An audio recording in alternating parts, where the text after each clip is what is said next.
Sign up to the SBR Network and use your free daily bet points to earn real-world prizes. Click on the page and start winning now.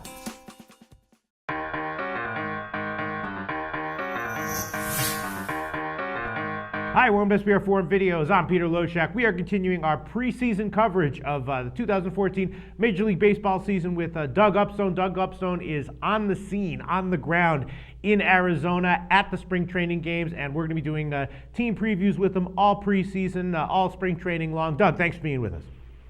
Hey, Peter, my pleasure to be here. Today we are in a fairly cloudy Tempe, Arizona today, where the Chicago Cubs are playing the Angels, which Tempe is the home of the Angels, and when people see the video, they'll see that's a pretty nice setting here. Actually, one of my favorite ones because there's some mountains in the background in left field. All right, that sounds great. Yeah, the Cubs and the Angels are the two teams that we're going to discuss today, and these two teams are, very similar.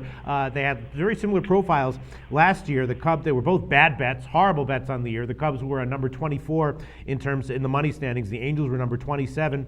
Both teams were also much worse bets at home. The Cubs are actually slightly profitable on the road, which is interesting. Both these teams were absolutely awful, horrible bets, way overvalued at home. They both had bad bullpens last year based on bullpen ERA rankings, and both teams also, based on the sabermetrics forecast for how much teams have improved or gotten worse, both teams are in the middle 10. So neither of them have gotten, are according to the sabermetric guys, likely to get markedly better or worse.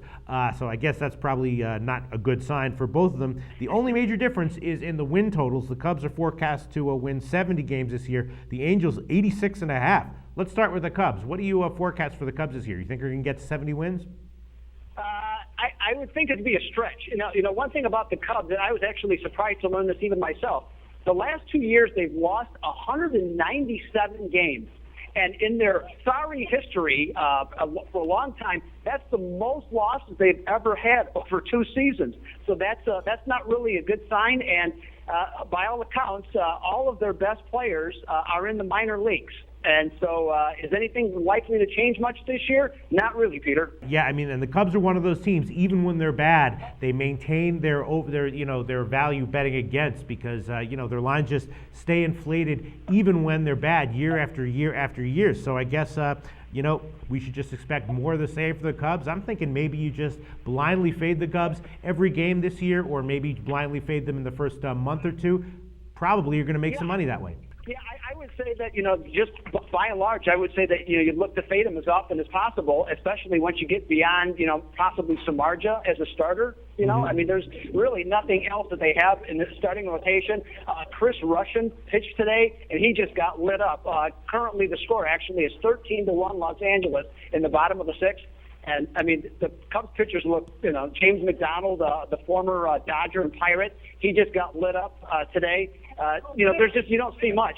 The only bright spot, now the Cubs today did play a couple of their younger players, and one of them is their number one prospect, Javier Baez.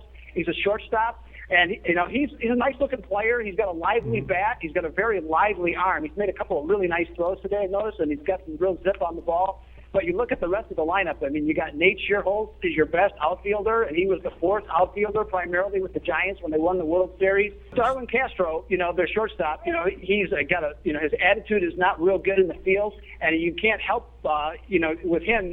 Last year he hit 263, I believe, and he never walks, so that's a bad sign. And Anthony Rizzo, their premier face of the franchise player at first base, he's got some very good power, but the problem is he's got a lot of holes in his swing.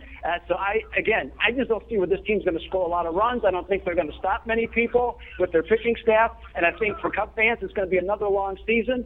The only good thing is that their new manager, Rick Renteria, I saw him, and he's a fairly slender guy, so I hope he's going to have a good diet plan for this year for all the trips he'll be making from the dugout to the pitcher's mound to change pitchers. All right. Thanks for your thoughts, Doug. Now let's move on to discuss the Angels.